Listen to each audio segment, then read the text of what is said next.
Pero ang maganda dito, meron siyang magandang tanong na kung halimbawa ba nagkaroon ng warrant of arrest from ICC ay mas maganda mag-react po tayo, maki-react po tayo and pa-like and pa-subscribe din po. Maganda itong katanungan ito. Teka, ihanapin ko lang yung tanong na yun about sa ICC warrant kasi ang nangyari noon, kung natatandaan nyo, nangyari nung panahon ni Tatay Digong, di ba? Eh talagang kinuha na lang siya. So, ikat ko dito sa 37. Siguro ganyan. Huh? Ano kayang magandang sagot dito? Alam kasi ni Senator Amy sapagkat siya yung nag-imbestiga dito sa paghuli, pagdala kay Tatay Digong sa Hague. Okay. Balikan natin, asan? Ito. Oo, lahat kami pumirma. Hindi nagtatago yun. Ganun yan. Hindi ko maintindihan. Senator ba to yung tinutukoy yata na nakapirma yun? Bakit yung ICC warrant, kung talagang may ICC warrant, ba't hindi ilabas? Sabi na, andyan. Sabi naman ng isang kapatid, wala daw. Ano ba talaga? Nasa telepono na. Na sinasabi ko, iba-iba yung pahayag ng yung isang interview sa DILG, si Joe Bit yata yun, if I'm mistaken, John Bit, na tinanong siya sa interview kung meron ba talagang ICC warrant para kay Senator Bato. Sinabi niya, not confirmed. Hindi. So ang alam ko din, baka pwede ring strategy, opinion ko lang, pwede ring strategy o talagang hindi nila nasino. Di ba? Ayun, meron po tayong si Old Channel QT. Shout out po sa iyo, Old Channel QT. Sabi niya, DDS bugok. Okay, welcome po kayo dito. Dito po, inuulit ko, wala pong DDS, wala pong BBBM, walang piklawan, walang dilawan. Basta doon po lang tayo sa tama ang ginagawa. Pag tama ang ginagawa ng opisyal natin, suportahan at palakpakan natin. Pag mali, punahin natin at sakaling tamaan ang kokote, magbago, no? Ito pong channel na ito ay Bluetoothan, shoutoutan, at kwentuhan. So tuloy natin yung topic kanina na ano ba? Kung meron ka bang ICC warrant ay agad-agad ba nadalhin ka? Ito, ano kaya ang sagot ni Senator Amy? Telepono, gano'n na naman. Pareho ng good Presidente Duterte. Parang pinakita lang ganyan. Kinakailangan na si Sen Amy tatayo. Alam ko tatayo siya yan. Isang araw, siguro mga Lunes, Martes. Pagka naglabas ng ito yung warrant of arrest ang ICC, batukori ba na isusurrender mo na ang isang mamamayang Pilipino? Wag na yung senador. Kahit na hindi senador. Yun, magandang tanong yun. Kasi ang alam ko, dadalhin sa local competent court. Kahit na tindera lang sa palengke. Bakit? Ibig mo sabihin na yung ICC mas mataas pa sa legal system ng ating bansa. Yun ang dapat nating mapag-usapan din sa Senado. Hindi po pwede yun. Yung nangyari kay Presidente Duterte, hindi dapat maulit. Kasi yan, di ba? Pinatotohanan at si Nekan second demotion, hindi po tama yun. At hindi mauulit yung pagkakataon na yun. Yun po ang sabi niya. Talaga sa ating saligang batas, wala nang tataas pa doon. Kahit international ek-ek pa yan. Mas makas talaga yung ating konstitusyon at ang sabi niya? Kahit international ek-ek pa. Natuwa ako doon. Oo nga, siyempre, sovereignty Philippine sovereignty, dapat walang basta-basta makialam. Ating mga batas, Siyempre. yung due process, syempre. At Pilipino yan Kung Pilipino, syempre, kailangan dadalhin muna sa korteng Pilipino. Kung makakuha sila ng warrant of arrest, ayun. Pero kung wala pa, walang bisa yun. Nasa anin o di kilalanin yung mga warrant na linalabas na galing sa labas. Tama-tama, nung nakaraan, di ba, so natalaki natin, na naglabas na ng ruling, ang ruling Supreme Court o kung sa bagay nito, di po ba, Subrate? Yes, ang sabi naman na wala pang issue, wala pang injured party, wala pang maski ano. Kaya dinismiss yung kay Bato. Yun ang intindi ko eh. Kasi Okay. premature eh. Wala Premature pa daw. namang, wala pa yung nahuli. Wala pa question na- yung huli. yung Oo. Wala tinitiar pang ko. maipakita Opo. yung ICC.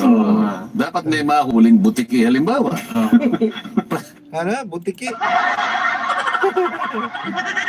Butiki? Para meron ng actual case. Actual Wala controversy. pang Doon kaso natin eh. matetes kung talagang kakasa ang Supreme Court. Kasi kung ako yung Chief Justice ng Supreme Court, teka muna, bakit? Mas mataas ba yung legal system o yung Ng ibang bansa, ng ibang bansa kaysa sa atin? Ano ko papayag sa ganyan? Kasi meron tayong saligang batas, sasabihin niya, Opo.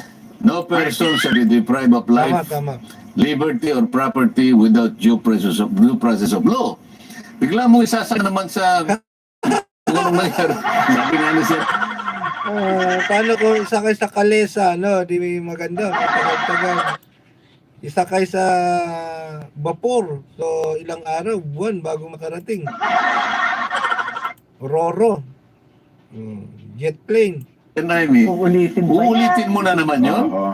Samantala kung tutuntunin mo mismo, yung mismo provision ng Rome Statute, kung sino man, halimbawa talagang nakapag-issue na ng warrant of arrest, Opo. makikialam pa rin yung judicial authority ng domestic court eh. Kasi para masino mo kung talaga yung sinabi na yun ang taong yun. Ayun. At Opo. kung halimbawa yung kanyang karapatan ay naproteksyonan. Opo. Kaya dadalhin mo muna sa korte. Hindi mo dadalhin sa Villamor Herbis eh. Kaya kailangan nating matingnan, matest. Opo. Kung nasusunod pa rin ang mga batas, Alam ni Tatay Digong yun eh. Alam niya na talagang mali. Pero nagpaubaya siya para lang sa taong bayan. Nagsakripisyo. Siyempre, pupwersahin din siya eh. Siyempre, matanda. May edad na rin si Tatay Digong. Pupwersahin talaga. Narinig pa nga sana. Hihilahin ko yan. Hihilahin ko yan. May narinig na ganun eh. Parang hindi na eh. Kasi sabi, bendable na daw yung batas sa Pilipinas. Bendable. gusto Ayun, parang may narinig akong nagsabi ng bendable. Naalala nyo, meron kayong nasagap na balita, yung nagsabi sa Blue Ribbon Committee na sometimes we must bend the law to please the people. Parang ganun yung konteksto eh. May narinig po kayo? Kilala nyo po ba kung sino yon? Sometimes you must bend the law to please the people. Di ba, Secretary? Yes, of course. Sabi namin. Ay, naku. Tawagin, no? Papayag Ay, wag na kasama. bendable. Depende kung sinong kaharap. Pwedeng tumambling, pwedeng matibay, pwedeng bumaliktad. Ano ba yun? Oo. Hindi po pwedeng hindi pwedeng baluktutin. Wala Hindi po. na Doon mo makikita nun kung papayag ang Korte Suprema. Bendalo. Sugot, purbahan mong baluktutin ngayon. Oo. Eh mukhang sa mga nakaraan na madaming kasong naisampa sa Supreme Court, mukhang matibay at matatag ang paninindigan ng Supreme Court na dapat susundin ang itinatadhana ng saligang batas. Tama. Lalong-lalo na yung sa mga paglilipat ng pondo. Na hindi po ba, Sen? Oo. Nanindigan ng Supreme Court eh. At least nakita natin ngayon na sinabi niya, ay, balik mo yan. Hindi mo dapat kinuha yan. Yeah. 60 billion yan. Oo. Oo, labag din sa Tapos charter ng PhilHealth. yung PDIC. PDIC, mas malaki yata yun. Mas malaki pa. At saka yung may iba pala mga ahensya ng gobyerno, Sen, na kinuha, hindi pala gamitin yung naging desisyon tungkol doon sa PhilHealth para bawin din ng pondo. Hindi na sila yung CC at mga DF. Kasi may charter, iwalay sila kung ba oras. Ito lang yung administrative pinangpondo mga ibang ahensya. Yung mga nakaraan, hindi naman, wala namang nun eh. Ngayon lang, talagang, tapos umusbong, akap, ikap, takap, at kung ano-anong tupad, ano pa. Ang dami. Opo. Hindi sila directly under the mandate of the department. So hindi sila pwedeng pakialaman sa hugutin lang kung Hindi pera yun. kung saan-saan. Hindi naman po pwede yun. Pero ang sumunod ngayon, bakit sa halit na sa uli, kukunin sa GAA? Kaya nga Pwede mo ba yun, Super Ate? Ay, naku. Oo. E di parang yun na lang ang binadgetan ninyo. General appropriation. Bagay ko, hindi po pwede yun, di ba? Isusoli yun, manggagaling sa National Treasury, Ayun. isusukli mo. Oo. Siyempre, hinugus mo eh.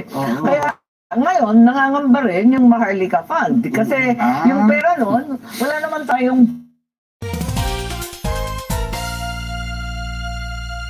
Don't forget to subscribe to Bolete TV for updates.